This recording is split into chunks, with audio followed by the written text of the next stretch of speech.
Hey, what's up YouTube? Just got my Kinsal gaming chair in the mail.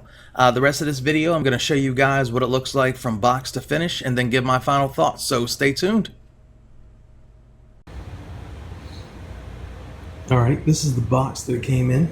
I must say that it arrived here in much better shape than a lot of the other people on Amazon had gotten it, so that's a good thing. I do want to say that it's heavy as hell. I didn't expect it to be a 50-pound box, but overall, I mean, there's a little bit of damage on the box. Slide it sideways here, but for the most part, all the tape is intact. Nothing too bad seems to be hanging out of it, so that's always a good sign. There is a little bit of a bend in it, so hopefully once I open it I'll find out that it's just where the chair itself possibly bends, where it's laid flat out, and that it'll put together correctly. So see you back at the next clip.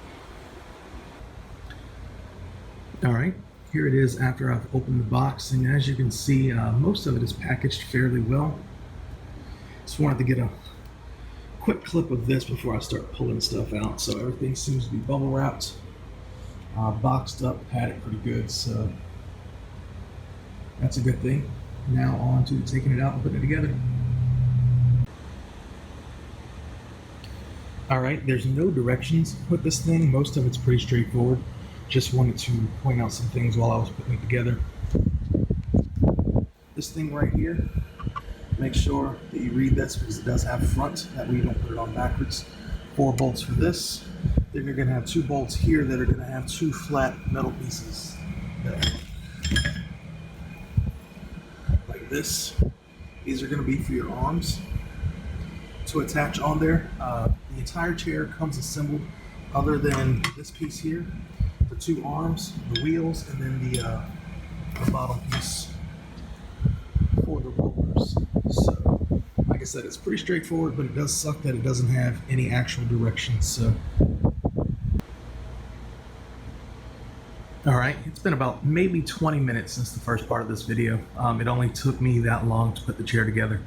It wasn't too difficult at all.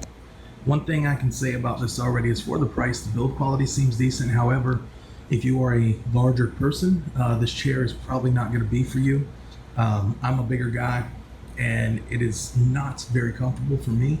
For someone who's under 200 pounds, you can probably sit in it just fine, and the only reason for that is the little wings down here on the bottom of the chair that are right in the seat, right here. And I don't know if you can tell, are just raised really high compared to some of the other racing style chairs. Now, other than that, you know, even with that, it's still not too bad sitting in. It's got a good lumbar support. It's got your headrest.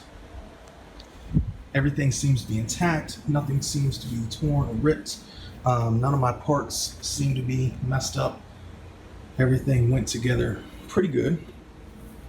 The only thing that I did see was this part right here. There is one slight little tear, which is not, I guess, a big deal. So, sure, for some people it will be. However, I got this at a discounted price just for the review itself. The arms go up and down with the adjustments. They also clip in and out. The arms also sit a little low, even at the highest that they are.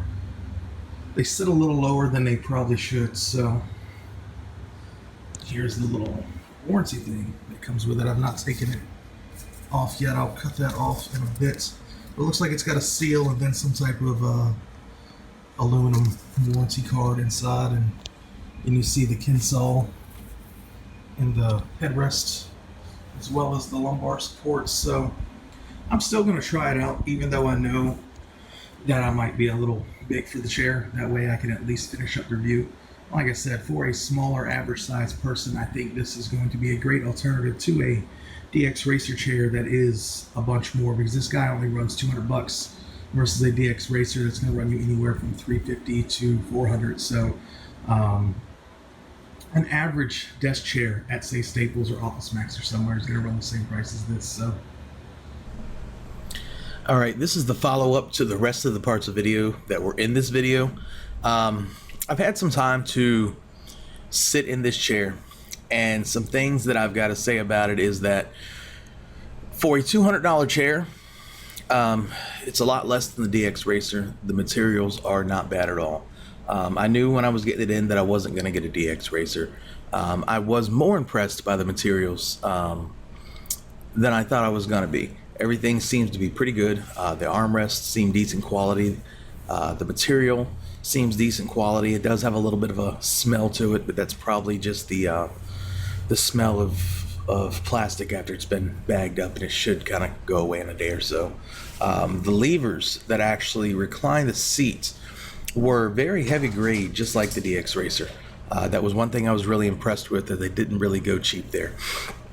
So with that in mind, you know, I see some negative reviews on here, and some people need to realize that when you're going cheaper, there's a reason you're going cheaper, and you're not always going to get the quality that you would from a higher end item. And that's what a lot of these reviewers that I see, they seem to think that they could still get $200, but they're comparing it directly to a DXracer and expecting this $200 chair to be the same as a $400 chair or a $500 chair. And unfortunately, that's just not the way it works. So as far as size of the chair, if you are a bigger person, like I mentioned earlier in this video, this chair is not for you. I'm a bigger guy. I need a bigger chair. Sitting in this thing for me, while I try to get used to it, I kind of hoped it was something that I would get used to. The little wings on the side of the chair start digging into the sides of my leg.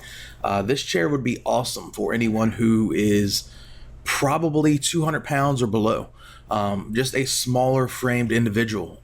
The actual seat of the chair, this part right here, measures 14 inches up to the points of those wings right there. So if you have your own chair that you can measure, you can get a better idea of how it's going to feel. With that said, that was my only issue with the chair, which is not the fault of the chair itself. It's the fault of me. So overall, good chair, I think, for the price. I don't think that you're going to be disappointed if you fit in the chair. A lot of the issues that I've seen as far as, I guess, damage has been shipping issues.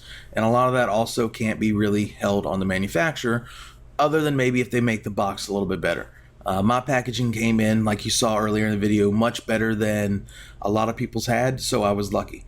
And other than that one little tear, which I showed earlier in the video, that was the only damage I saw to the chair. So if nothing else, give the chair a try. You could always send it back if you don't want it. I don't know what their return policy is, but I'm sure they have one. So if you have any other questions, please feel free to ask in the comments below, and I'll ask anything that I can. So hope you guys like the video.